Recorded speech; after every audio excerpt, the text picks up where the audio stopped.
this program was conceptualized with you in mind. And occasionally, I will use the time to interact with you one-on-one.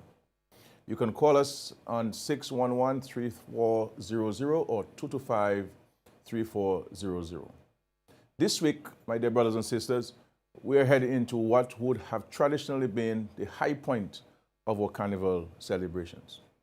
I take the opportunity once again to caution us against the tendency to gather in groups to revel or socialize. We have seen the steep increase of COVID-19 cases in our neighboring islands with St. Lucia and Barbados and St. Vincent going into lockdown some of these countries. In Antigua, schools have moved fully online for an indefinite period, and several other islands are grappling with the sharp rise in positive cases.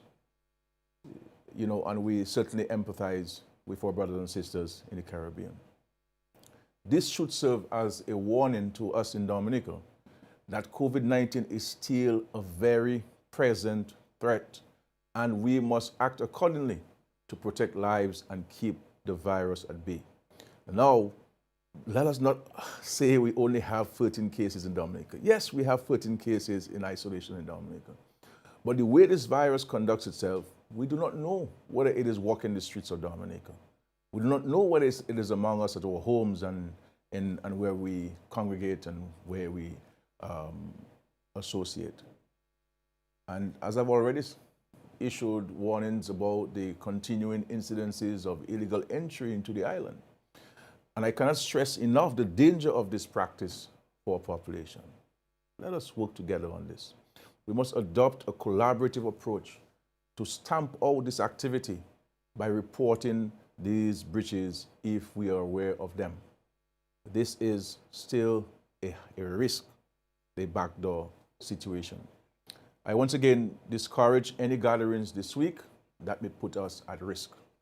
I understand the inclination to gather at bars to take one or two. I understand this, with the attraction of music and socializing. But this is not the time. Trust me, this is not the time. COVID-19 is still with us, and we must take all steps to minimize the spread. At some point, I am confident we will be past this pandemic and we can return to organizing entertainment activities and participating in fetes. Now is the time to put our health and the health of our nation first. I urge you to be wise in your decision making where this is concerned and to enjoy the time close to home with your immediate family. We do not want to be forced to take the measures that other countries have taken to deal with the spike in their respective countries. Our economy, our livelihoods cannot take another hard hit at this point in time.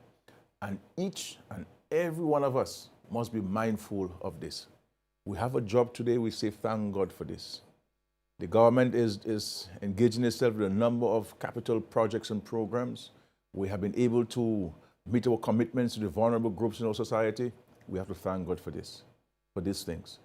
But if we find ourselves in a situation where the cases are increasing, would increase, we would certainly have to take some measures. And we have to ensure as a nation that we do not get into a lockdown situation. We do not get into a closing down of our borders situation. This would be disastrous for every single man, woman, and child in the Commonwealth of Dominica. So let us be wise, let us be sensible. The government is not imposing itself on anybody. We have to work together. This is an issue that we're confronting together. And we have done well so far. We've done very well so far together. Let us continue to see ourselves through this. In the past week, we have signed contracts for a number of projects so that we can see some continued activities. This includes the Geneva playing field, a contract valued at $476,000 has been signed for the rehabilitation of that playing field.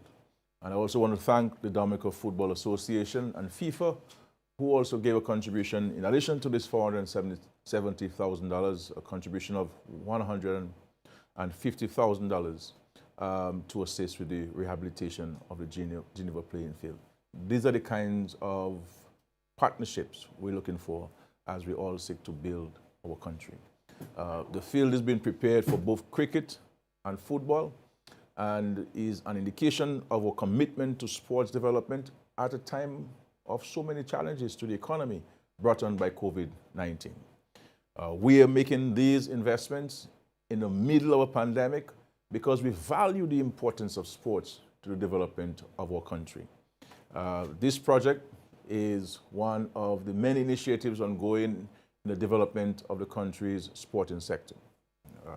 Other projects include the rehabilitation of the Windsor Park Sports Stadium, the forecourts, where we're building some basketball courts and tennis courts and for volleyball, etc.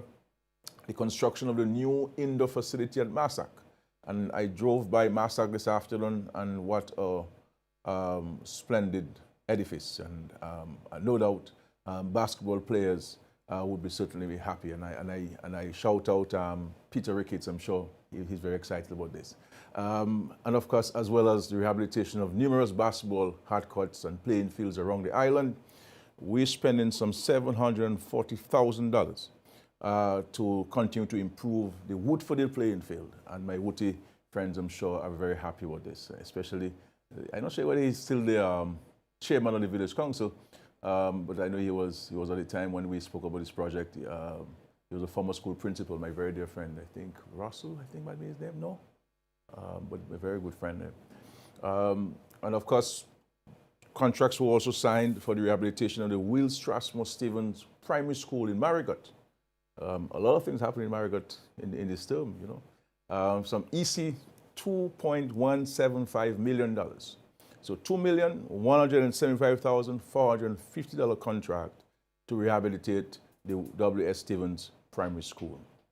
And of course, the Granby Primary School, a contract of $3.2 million, $3,200,000 was also signed. And we look forward to the improvement of that primary school in Granby. Funding for these projects came from the Government of Canada, through the Caribbean Development Bank and the Government of Dominica. And we really want to thank the Canadian government, you know, because they've been really steadfast partners in our development in Dominica. You know, we've had you know, very mutually beneficial relationship and partnership. Dating way back, you know, a number of schools were built by the Canadian government, the water projects in Dominica, even the modern sewage system that we have in Roseau was financed by way of a loan from the Government of Canada. And you can speak to a number of other areas, and we want to say thanks to the Prime Minister Justin Trudeau and the wonderful people of Canada for your generous gifts. And of course, this will impact the lives of our young people, and we are grateful for this. Works are ongoing also at the Dalis Primary School, the Mondrian Primary Schools as well, and Maho. The old Maho Primary School has been demolished, as you see. We are going to construct a brand new modern building, modern school, maintaining the most modern standards you will find in any primary school structure. The contract has already been signed, and we'll be financing the construction of the school utilizing the proceeds from the Citizenship by Investment program. Goodwill, you know, we hear the concerns. I am particularly uneasy about the continued shift system. I never like shift system because I understand the challenges that can create. But the reality is we had no choice, you know, and so we have had to engage ourselves in a shift system utilizing the Dominica Grammar School. But there's a firm commitment from the government of the People's Republic of China for this school and other schools, I believe 5 other schools across the country. And we look forward to moving forward with these projects. We had a meeting with the Chinese government this month, the Ministry of Foreign Affairs and Education, and we've got a new schedule, so we'll see some movement taking place. I also visited the Salibia constituency on Thursday, and I stopped and I met at Sineku Primary School, where I met with the PTA executive of the Sineku Primary School on Thursday for February. And it's been a pretty good discussion, and I gave a firm commitment to addressing the space challenge in the short term and also the long term. In the short term, a car house will be constructed, the contractor has been mobilized, and in the long term, we'll build a 3-classroom block.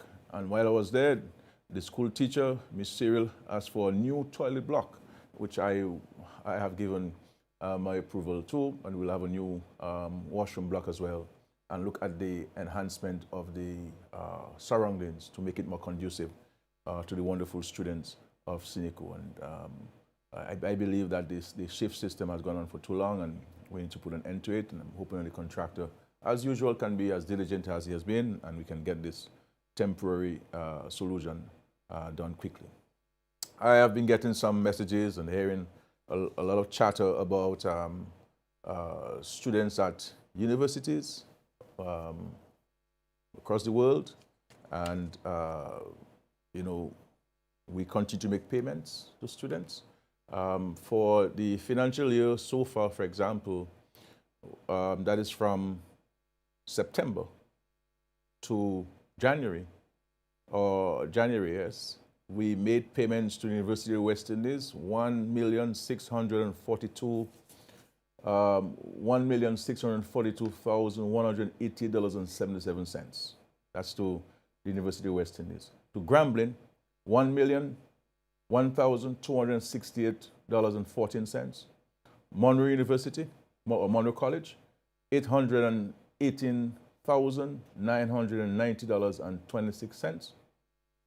Midwestern University, MSU, $3,636,272.74. And various universities in Canada and the United Kingdom and other universities in the United States, $2,552,519.27. And we're in the process of making, and this is about $8.107 million. And we're in the process of making payments totaling some $3,627,196.43. And this will be paid this month. We're talking about Grambling, $612,200. Midwestern, $1,949,926.33. Monroe, $815,070. And the University of the West Indies, $250,000. And so, and I think we have settled our commitment to individuals who qualified for the 40% payment of their student loans, and banks would have received those funds.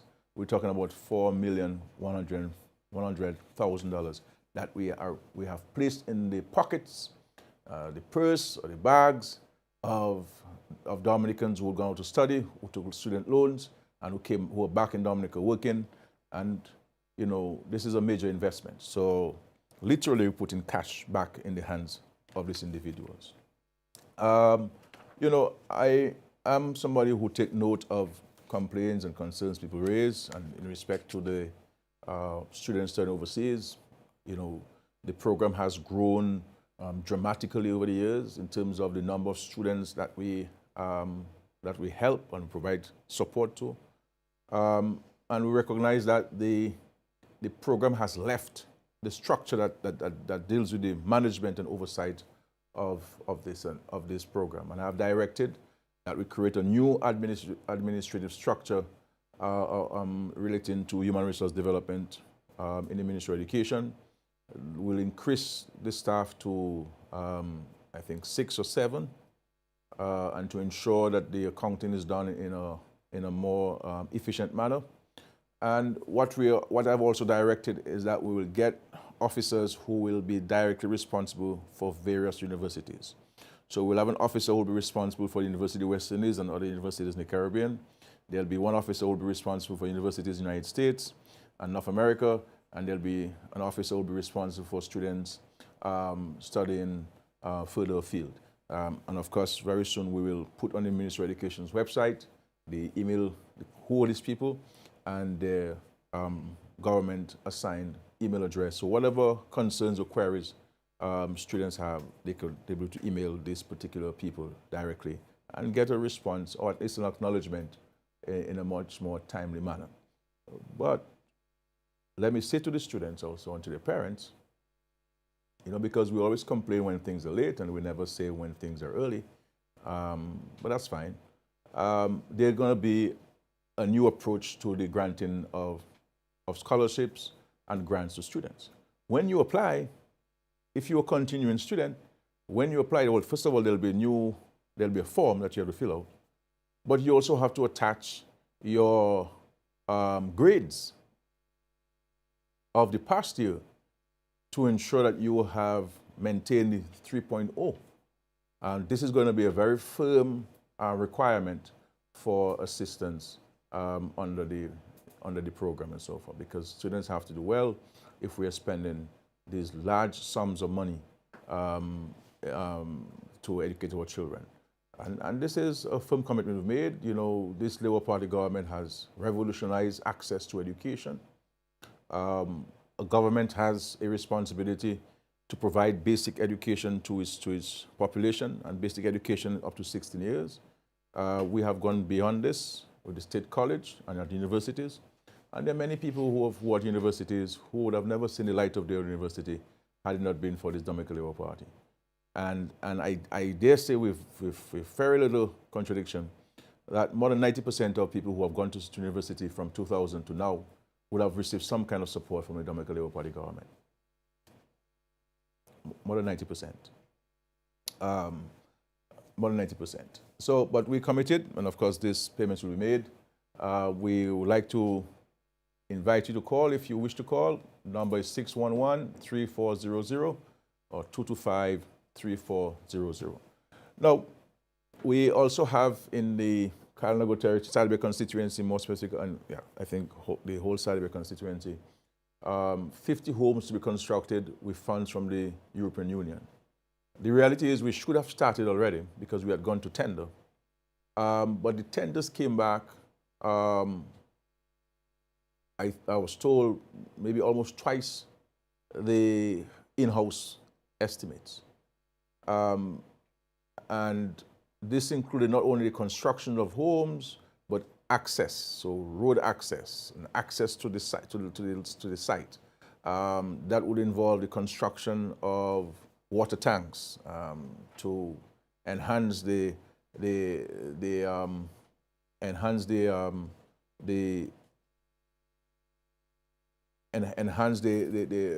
abilities, the resilience of the residents there in their homes. I've met with the NAO's office, and as a matter of fact, I'm meeting them again tomorrow. I met them on Friday, I'm meeting them tomorrow. What we're going to be doing is to seek to advance this, and I've asked that we put a 2-month time frame within which we should start those homes. What the government is going to do is that we may extract from this project the access, and the government itself would put the access rather than utilizing the funds from the European Union. And this would certainly reduce the construction cost of these homes, and we can move forward with this. I'm told that we have a phone call. Hello, please, welcome. No? Okay. So we committed to this, and we look forward to advancing this intervention in the Kalinago territory, the Salibay constituency. Vaccines. We have a telephone call. Hello? Yes. Hello. Yes, sir. Good evening, PM. Can you please repeat the payments made to the universities, overseas universities? Okay, sure. From September to January and then what you have to pay again? Sure, I can do that, sir. No problem. Okay, good. Okay. So what we have paid already, the University of the West Indies, $1,642,180.77. Grambling University, and Grambling University, for those of you who do not know, is in the United States of America, $1,001,268.14. Monroe College is both in St. Lucia and the United States, $818,990.26. Midwestern University in the United States of America, $3,636,272.74. Various universities across the world, $2,552,519.27. And that is about $8.107 million. And on top of that, we also paid out during that same period on behalf of students, or behalf of Dominicans who qualified for the 40% rebate, a commitment which we had made, a promise which we had made. We paid out to the banks $4,100,000 to cover the 40%. And what is in process of paying this month, Grambling, $612,200, Midwestern, $1,949,926.33, Monroe, $815,070, and the University of West Indies, $250,000, for a total of $3,626,196.33. Do you think we should send all this money to the University of West Indies and send all our students to UWI instead and keep the money in the Caribbean? It's a lot of money to help the United States economy there. I'm just putting this out there. We have a call, please. Caller, please, welcome. Yes, good evening, PM. Yes, sir. Greetings from the heart of Cochrane. Cochrane. Yes, I was in Cochrane. Yes. Was it on, when was I there? Tuesday night. Tuesday night, Tuesday yes. night. Yes, a wonderful ceremony Yes, there. I'm give thanks for that because I wasn't available at the time. Yeah. Well, you know, and the original priest who was supposed to do the mass did not show up. Luckily, Father Martin was there.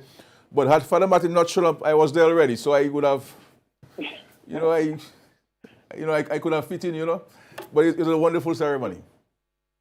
Yes. He was there today. He gave he texted why he couldn't come here on Sunday. Okay, sure. Last Tuesday. Yeah. Yes, but Okay. I want to say thank you, PM, to the community of Dominica, because my daughter is one of the recipients in Grambling Business Scholarship from the community of Dominica. Mm-hmm.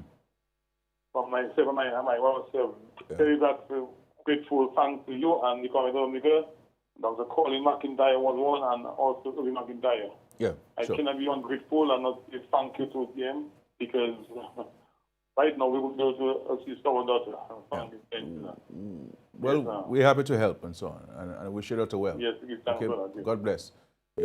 And of course, we can add on that's the $15 million road in Cochrane, and we're building some 10 homes there, and every single road that is paved in Cochrane, the Labour Party did it.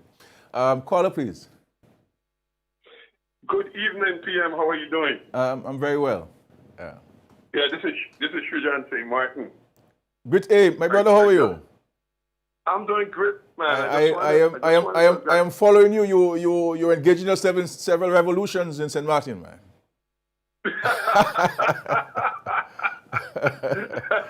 No, man, we're just trying to make minor changes. We're just trying to make some minor changes. The whole COVID situation has propelled certain things. Sure. In terms of the border closure, you cannot close a small country like ours by the border, because interiorly the people are connected on a daily basis. They need to do the back and forth through the country. So that we had to negotiate, and then when there wasn't listening to negotiation, we had to carry it to the street. So that's what happened. Okay. But let me just congratulate you on the work that you guys have been doing over there in terms of you're one of those countries in the Caribbean who have really dealt with the pandemic in a positive way. And I'm really looking at you and hoping that our leadership here could take some examples and see how we could get rid of it. So again, congratulations on that. And keep the good works up. And hopefully one day again we could get to move through the Caribbean and I could get to come to Dominica. I'm longing to come to Dominica and I can't get to come. So I'm looking forward to that opportunity again when I could travel to your beautiful country. Sure. And congrats again. I just want to give you a word of congratulations, because I've been following your Sunday program ever since you started, and I try not to miss that. I appreciate it very much, my brother. And of course, thank you. I extend greetings to all the wonderful people of St. Martin. they have been great partners of Dominica for so many, well, all our lifetime, really. And we always appreciate them. Caller? We still got our project to work on, but no, I know COVID has been a little... We will get back to it. We'll get back to the project for sure. Okay? All right. Caller, please. Hello? Okay.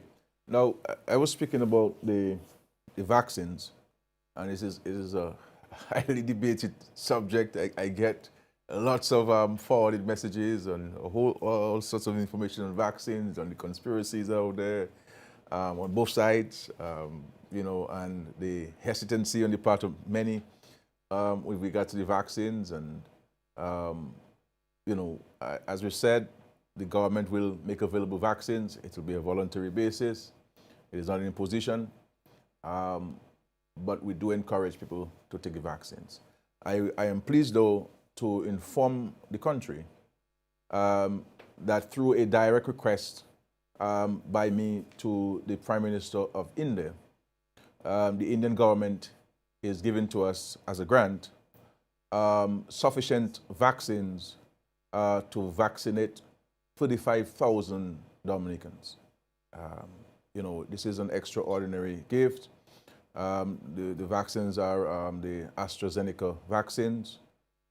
So 35,000 people can be vaccinated in Dominica as a result of a gift from the government of India. And we really want to thank Prime Minister Modi and the government of India, and of course the people of India for this extraordinary gift. And of course, God willing, we should receive the vaccines in Dominica this week. And the Ministry of Health will be informing the nation from tomorrow about the vaccines and the rollout of the vaccination plan. So 35,000 Dominicans can be vaccinated as early as this month, starting from this month. And of course, the Ministry of Health will indicate the categories of people who will be given priority for the vaccines. And this 45,000 people who will be vaccinated will complement the already committed vaccines through PAHO for Dominica that will cover 20% of our population. So you're talking about half the population plus 20%. You're talking about 70% of the population can be vaccinated very soon in Dominica if we accept the vaccines. And there's also a commitment from the government of China to provide some 20,000 doses of the vaccines as well. The Ministry of Health will speak about the benefits of the vaccines. The health officials will be quizzed by the media, and of course the wider population. There'll be education exercises informing us about the benefits of vaccines. As I've said to you publicly, and I'll say it again, that I will be taking the vaccine myself, and I look forward to getting my jab as soon as the Ministry of Health would so advise me that it is my turn to get it. So 35,000 Dominicans can be vaccinated starting in the month of February once we can roll out the vaccination plan. And I reiterate my sincere gratitude to Prime Minister Modi and the government and people of India for this most generous gift to us in Dominica. I'm seeing a phone call, and I'll come up to a WhatsApp question. So phone call first. Hello, please. Hello? Hello? Yes, sir. Hello? Yes, Hello, sir. Mr. Sir. Hello? Yes, I'm hearing you, sir. Go ahead, please. I'm calling from Korea. Oh, I like to wish you and your family all the best. Now we have a problem in Colico, the river water. Yeah. Well, I would like to know when we can get this done. Sure. Thank you, sir. I want to thank you for your kind regards. I drove for Colico today. I was going to Portsmouth. Actually started playing tennis today, exercising, So I took note of the fact that we gave a commitment to the other phase of the retaining wall. I need to follow up with the Ministry of Public Works tomorrow on this. They also have done some finalization of designs and quantities. And I believe we're going to be doing a section, I can't remember which section it is, but certainly I will follow up with the Ministry of Public Works on this. And next Sunday, so I can give you an update on the scheduling of this intervention. Okay? So certainly next Sunday, or even before Sunday, I can give you an update on this publicly. Thank you. The WhatsApp question is, good evening, PM. In your restructuring of the scholarship program, can a system be put in place to ensure that the programs that students undertake fit into the development needs of the country? Yes, sir, I think, and it will be, and I think it's important. Because I think our students need to be provided with some career guidance at the state college and even at the high school and even in the wider community. We have to look at our attainment of our university degree as an investment. And we must make a return on investment.